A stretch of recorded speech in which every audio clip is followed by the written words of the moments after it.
ഏറ്റവും പ്രധാനമായ രണ്ട് അവയവങ്ങളാണ്. ഒന്ന് നമ്മുടെ ലിവറും രണ്ട് നമ്മുടെ കിഡ്നീസും.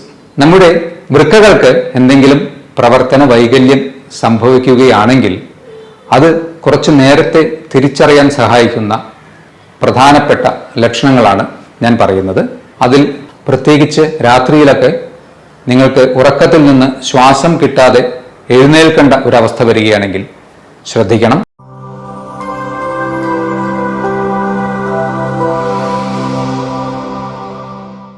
ഹലോ ഫ്രണ്ട്സ്, നമ്മൾ ദിവസേന കഴിക്കുന്ന ഭക്ഷണം മായം കലർന്നത്, കുടിക്കുന്ന വെള്ളം പലപ്പോഴും മലിനം, ശ്വസിക്കുന്ന വായു മലിനം. ഇത്തരത്തിൽ ഇതാണ് ഒരു നോർമൽ അർബൻ ലൈഫിൻ്റെ ഇപ്പോഴത്തെ പിക്ചർ. നിരന്തരമായി ബാഹ്യമായും ആന്തരികമായും നമ്മുടെ ശരീരം സ്ട്രെസ് നേരിട്ടുകൊണ്ടിരിക്കുകയാണ്. ശരിക്കും പറഞ്ഞാൽ ഈ ഒരു സ്ട്രെസ്സിനെ കോമ്പാറ്റ് ചെയ്യാൻ അല്ലെങ്കിൽ അതിനെ നിർവീര്യമാക്കാൻ വേണ്ടി ശരീരം നിരന്തരം ശ്രമിക്കുന്നു. അതിൽ ഏറ്റവും പ്രധാനമായ രണ്ട് അവയവങ്ങളാണ്. ഒന്ന് നമ്മുടെ ലിവറും രണ്ട് നമ്മുടെ കിഡ്നീസും. നമ്മുടെ വൃക്കകൾക്ക് എന്തെങ്കിലും പ്രവർത്തന വൈകല്യം സംഭവിക്കുകയാണെങ്കിൽ അത് കുറച്ചു നേരത്തെ തിരിച്ചറിയാൻ സഹായിക്കുന്ന 10 പ്രധാനപ്പെട്ട ലക്ഷണങ്ങളാണ് ഞാൻ പറയുന്നത്. അതിൽ ഒന്നാമത്തേത്, നിങ്ങൾക്ക് എപ്പോഴും അമിതമായ ക്ഷീണം അനുഭവപ്പെടുക, അല്ലെങ്കിൽ എപ്പോഴും കിടക്കണം എന്ന തോന്നൽ, തളർച്ച. ഇതിന് കാരണം നമ്മുടെ ചുമന്ന രക്താണുക്കളെ ഉൽപ്പാദിപ്പിക്കുന്ന എരിത്രോപോയറ്റിൻ എന്ന ഒരു ഹോർമോൺ ഉൽപ്പാദിപ്പിക്കുന്നത് പ്രധാനമായും കിഡ്നിയിൽ വെച്ചാണ്. സ്വാഭാവികമായും കിഡ്നിക്ക് എന്തെങ്കിലും പ്രവർത്തന വ്യതിയാനങ്ങൾ വരുമ്പോൾ എരിത്രോപോയറ്റിൻ്റെ പ്രൊഡക്ഷൻ കുറയുന്നു, RBC പ്രൊഡക്ഷൻ കുറയുന്നു, ഹീമോഗ്ലോബിൻ്റെ അളവ് കുറയുന്നു. നിങ്ങൾക്ക് എപ്പോഴും ഒരു ക്ഷീണമായിരിക്കും അനുഭവപ്പെടുക. നമ്പർ 2, ശരിയായ രീതിയിൽ ഉറക്കം കിട്ടാതിരിക്കുക. പ്രത്യേകിച്ച് രാത്രിയിലൊക്കെ നിങ്ങൾക്ക് ഉറക്കത്തിൽ നിന്ന് ശ്വാസം കിട്ടാതെ എഴുന്നേൽക്കേണ്ട ഒരവസ്ഥ വരികയാണെങ്കിൽ ശ്രദ്ധിക്കണം. ഇത് വീണ്ടും ഹീമോഗ്ലോബിൻ്റെ ഡെഫിഷ്യൻസി മൂലം ശരീരത്തിന് ശരിയായ രീതിയിൽ ഓക്സിജനേഷൻ ലഭിക്കാത്തത് മൂലമാവാം. നമ്പർ 3, ചർമ്മത്തിന് അധികമായ ഡ്രൈനസ്, അതുപോലെ തന്നെ ചൊറിച്ചിൽ. പ്രത്യേകിച്ച് മറ്റ് അലർജി പ്രശ്നങ്ങളൊന്നും ഇല്ലാതെയോ അല്ലെങ്കിൽ മറ്റ് ചർമ്മരോഗങ്ങൾ ഇല്ലാതെയോ നിങ്ങൾക്ക് ചർമ്മത്തിന് അധികമായ ഡ്രൈനസ്സും ചിലപ്പോൾ ചൊറിച്ചിലും അനുഭവപ്പെടുന്നുണ്ടെങ്കിൽ നിങ്ങൾ ശ്രദ്ധിക്കണം. കാരണം നമ്മുടെ ശരീരത്തിലെ കാൽസ്യം, ഫോസ്ഫറസ് പോലെയുള്ള ന്യൂട്രിയൻസിൻ്റെ അബ്സോർപ്ഷൻ ഡിഫക്റ്റ് കാരണവും ഇംബാലൻസ് മൂലവും ഇത്തരത്തിലുള്ള പ്രശ്നം കിഡ്നി തകരാറ് മൂലം ഉണ്ടാവാൻ സാധ്യതയുണ്ട്. നമ്പർ 4, ഇത് വളരെ കോമൺ ആയിട്ട് ഏവർക്കും അറിയുന്ന ഒരു സിംറ്റമാണ്. രാവിലെ എഴുന്നേൽക്കുമ്പോൾ കണ്ണുകൾക്ക് താഴെ ചെറിയ തടിപ്പും നീരും പോലെ കാണപ്പെടുന്നത്. ശരീരത്തിൽ നിന്ന് അധികമായി പ്രോട്ടീൻ, സോഡിയം ഇവയൊക്കെ കിഡ്നിയുടെ തകരാറ് മൂലം നഷ്ടപ്പെടുന്നത് കൊണ്ടാണ് ഇത്തരത്തിൽ നീര് വരുന്നത്. ഇതും കിഡ്നി ഫംഗ്ഷനുമായി റിലേറ്റഡ് ആയിട്ടുള്ള ഒരു ലക്ഷണമാണ്. നമ്പർ 5, രാത്രികാലങ്ങളിൽ അധികമായി മൂത്രമൊഴിക്കണം, ഇടയ്ക്കിടെ എഴുന്നേറ്റ് മൂത്രമൊഴിക്കാൻ പോകുന്ന ഒരു ടെൻഡൻസി.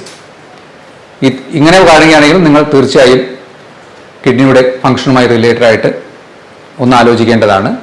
ഇത് ചിലപ്പോൾ പുരുഷന്മാരിൽ പ്രോസ്റ്റേറ്റ് ഗ്രന്ഥിയുടെ വീക്കം മൂലം BPH എന്ന അസുഖത്തിലും, അതുപോലെ തന്നെ റിപ്പീറ്റഡ് ആയിട്ടുള്ള യൂറിനറി ഇൻഫെക്ഷൻസ് വരികയാണെങ്കിലും ഈ ഒരു അവസ്ഥ ഉണ്ടാകാം. പക്ഷേ BPH അല്ലെങ്കിൽ പ്രോസ്റ്റേറ്റ് ഹൈപ്പർട്രോഫി നിങ്ങൾക്കൊരു അൾട്രാസൗണ്ട് സ്കാനിലൂടെ നിർണ്ണയിക്കാൻ പറ്റും. അതുപോലെ തന്നെ യൂറിനറി ഇൻഫെക്ഷൻ ആണോ എന്നുള്ളത് യൂറിൻ റൂട്ടീൻ എക്സാമിനേഷൻ ചെയ്താലും നമുക്ക് പിടികിട്ടും. നമ്പർ 6, മൂത്രമൊഴിക്കുമ്പോൾ അധികമായി ക്ലോസറ്റിൽ പത പോലെ കാണപ്പെടുക. കൂടുതലായി പ്രോട്ടീൻ മൂത്രത്തിലൂടെ നഷ്ടപ്പെടുമ്പോൾ നമ്മുടെ മുട്ടയുടെ പ്രോട്ടീനോട് സമാനമായ രീതിയിലുള്ള പ്രോട്ടീനാണ്, അത് മൂത്രത്തിലൂടെ അധികമായി നഷ്ടപ്പെടുമ്പോൾ ഇത്തരത്തിൽ പത കാണാൻ സാധ്യതയുണ്ട്. എന്നാൽ ഇവിടെയും നിങ്ങൾക്ക് 2-3 കാര്യങ്ങൾ ഇത് ശരിക്കും കിഡ്നിയുടെ തകരാറ് മൂലമാണോ എന്ന് തിരിച്ചറിയാൻ വേണ്ടി സഹായിക്കും.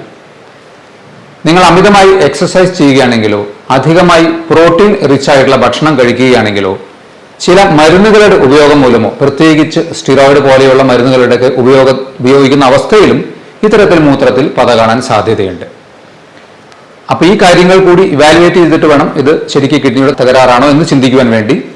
അതും ശരിക്കും പറഞ്ഞാൽ മൂത്രമൊഴിച്ച് ഫ്ലഷ് ചെയ്തതിന് ശേഷവും കുറച്ചു നേരം കഴിഞ്ഞാലും ക്ലോസറ്റിന്റെ വശങ്ങളിൽ പത പോലെ പറ്റിപ്പിടിച്ചിരിക്കുന്നുണ്ടെങ്കിൽ തീർച്ചയായും നിങ്ങൾ കിഡ്നി റിലേറ്റഡ് ആയിട്ടുള്ള ടെസ്റ്റുകൾ ചെയ്യുക. അതിൽ തന്നെ ഏറ്റവും എളുപ്പത്തിൽ യൂറിൻ മൈക്രോ ആൽബുമിൻ പോലെയുള്ള ടെസ്റ്റുകൾ ചെയ്തു നോക്കുക. നമ്പർ 7, വിശപ്പ് കുറവ്. ഇത് വീണ്ടും ശരീരത്തിൽ അമിതമായി ടോക്സിൻസ് പുറന്തള്ളപ്പെടാതെ കിഡ്നിയുടെ തകരാറ് മൂലം നിൽക്കുന്നത് കൊണ്ട് നമുക്ക് സ്വാഭാവികമായും വിശപ്പ് കുറവായി അനുഭവപ്പെടാം. നമ്പർ 8, മൂത്രത്തിൽ രക്തത്തിന്റെ അംശം തോന്നുക. മൂത്രത്തിന് കളർ ഡിഫറൻസ്, ഡാർക്ക് യൂറിൻ, മഞ്ഞയിൽ കൂടി കുറച്ചുകൂടി ഡാർക്കായിട്ടുള്ള യൂറിൻ കാണുകയാണെങ്കിൽ RBC എന്ന കണിക മൂത്രത്തിലൂടെ നഷ്ടപ്പെടുന്നത് കൊണ്ടായിരിക്കാം. ഇത് വീണ്ടും നമ്മുടെ കിഡ്നീസിന്റെ അടിസ്ഥാനപരമായ ആ അരിപ്പ പോലെയുള്ള സംവിധാനത്തിൽ വിള്ളലുകൾ വന്ന് ശരീരത്തിലേക്ക് തിരിച്ചെടുക്കേണ്ടതായിട്ടുള്ള RBC മൂത്രത്തിലൂടെ നഷ്ടപ്പെടുന്നത് കൊണ്ട് മൂത്രത്തിന് അമിതമായ കളർ ഡിഫറൻസ് വരാൻ സാധ്യതയുണ്ട്. നമ്പർ 9, മസിൽ ക്രാംസ് അഥവാ മസിലുകൾ കോച്ചി പിടിക്കുന്ന അവസ്ഥ. പ്രത്യേകിച്ച് കാൽവണ്ണകളിലൊക്കെ മസിൽ അമിതമായി ഒരു ക്രാംസ് പോലെ തോന്നുന്നുണ്ടെങ്കിൽ അത് ശരീരത്തിൽ സോഡിയം, കാൽസ്യം പോലെ ഉള്ള മിനറൽസിൻ്റെയോ അല്ലെങ്കിൽ ഇലക്ട്രോലൈറ്റ്സിൻ്റെയോ ഒക്കെ ഇംബാലൻസ് മൂലമാവാൻ സാധ്യതയുണ്ട്. ഇത് വീണ്ടും കിഡ്നി റിലേറ്റഡ് ആയിട്ടുള്ള പ്രശ്നങ്ങൾ മൂലം ഉണ്ടാവാൻ സാധ്യതയുണ്ട്. നമ്പർ 10, വായിൽ ഒരു മെറ്റാലിക് ടേസ്റ്റ് അല്ലെങ്കിൽ ഒരു ലോഹച്ചുവ വായ്ക്കകത്ത് തോന്നുകയോ അല്ലെങ്കിൽ അമിതമായ ഒരു ബാഡ് ബ്രെത്ത് നമ്മുടെ ശ്വാസത്തിന് വരികയോ ചെയ്യുകയാണെങ്കിൽ വീണ്ടും അമിതമായ ടോക്സിൻസ് ശരീരത്തിൽ കെട്ടിനിൽക്കുന്നത് മൂലം ഇത് കിഡ്നിയുടെ തകരാറ് മൂലമാവാനുള്ള സാധ്യതയുണ്ട്. അപ്പോൾ ഞാൻ ഈ പറഞ്ഞ 10 കാര്യങ്ങളിൽ 2 3 അല്ലെങ്കിൽ അതിൽ കൂടുതലോ സിംറ്റംസ് നിങ്ങൾക്ക് നിരന്തരമായി അനുഭവപ്പെടുന്നുണ്ടെങ്കിൽ തീർച്ചയായും നിങ്ങൾ ഒരു കിഡ്നി ഫങ്ഷൻ റിലേറ്റഡ് ആയിട്ടുള്ള ടെസ്റ്റുകൾ ചെയ്ത് നോക്കുക. അതുപോലെ തന്നെ ഒരു അൾട്രാസൗണ്ട് ടെസ്റ്റ് ചെയ്ത് നോക്കുക. അല്ലെങ്കിൽ യൂറിൻ മൈക്രോ ആൽബുമിൻ, ഏറ്റവും സിംപിളസ്റ്റ് ആയിട്ട് നിങ്ങൾക്ക് ചെയ്യാവുന്നത് റീനൽ ഫങ്ഷൻ ടെസ്റ്റ് തന്നെയാണ്. അതിൽ തന്നെ ക്രിയാറ്റിനിൻ ലെവലുള്ള വേരിയേഷൻസോ അല്ലെങ്കിൽ യൂറിൻ മൈക്രോ ആൽബുമിനിൽ ഉള്ള വേരിയേഷൻസിലൂടെയൊക്കെ നമുക്ക് കിഡ്നിക്ക് തകരാറ് വന്നോ എന്ന് കണ്ടുപിടിക്കാൻ കഴിയും. അപ്പോൾ അഹോരാത്രം നമുക്ക് വേണ്ടി പ്രയത്നിച്ചുകൊണ്ടിരിക്കുന്ന നമ്മുടെ വൃക്കകളെ സംരക്ഷിക്കാൻ വേണ്ടി നിങ്ങൾ നിങ്ങളുടെ ഭക്ഷണത്തിൽ മാക്സിമം ശ്രദ്ധ ചെലുത്തുക. വെള്ളം കുടിക്കുന്ന കാര്യത്തിൽ ഒരിക്കലും വ്യത്യാസം വരുത്താതെ കറക്റ്റായിട്ടുള്ള രീതിയിൽ നിങ്ങളുടെ ശരീരത്തെ ഹൈഡ്രേറ്റ് ചെയ്തുകൊണ്ടിരിക്കുക. അതുപോലെ തന്നെ ഹാർട്ട്, ലിവർ, ലങ്സ് ഇതിൻ്റെയൊക്കെ സുഗമമായ പ്രവർത്തനത്തിന് ഏറ്റവും പ്രധാനമായി വേണ്ടത് എന്താണ്? റെഗുലർ ആയിട്ടുള്ള ഒരു മിതമായ വ്യായാമമാണ്. അപ്പോൾ നമ്മുടെ ഒരു ലോഞ്ചിവിറ്റി അല്ലെങ്കിൽ മാക്സിമം ലൈഫ് എക്സ്പെക്റ്റൻസിയും ഹെൽത്തും മെയിൻറ്റെയിൻ ചെയ്യുന്നതിന് വേണ്ടി ഇത്രയും കാര്യങ്ങൾ നിങ്ങൾ ശ്രദ്ധിക്കുക. ഈ പറഞ്ഞ ലക്ഷണങ്ങളിൽ കുറച്ചൊരു ഗ്രൂപ്പ് ഓഫ് ലക്ഷണങ്ങൾ നിങ്ങൾക്കുണ്ടെങ്കിൽ അതുമായി റിലേറ്റഡ് ആയിട്ടുള്ള ടെസ്റ്റുകളും ചെയ്തു നോക്കുക. എല്ലാവരും ആരോഗ്യത്തോടെയും സുരക്ഷിതരായും ഇരിക്കുക. ഇതുപോലെയുള്ള മറ്റൊരു ഹെൽത്ത് ടോപ്പിക്കുമായി വീണ്ടും കാണാം. ബൈ.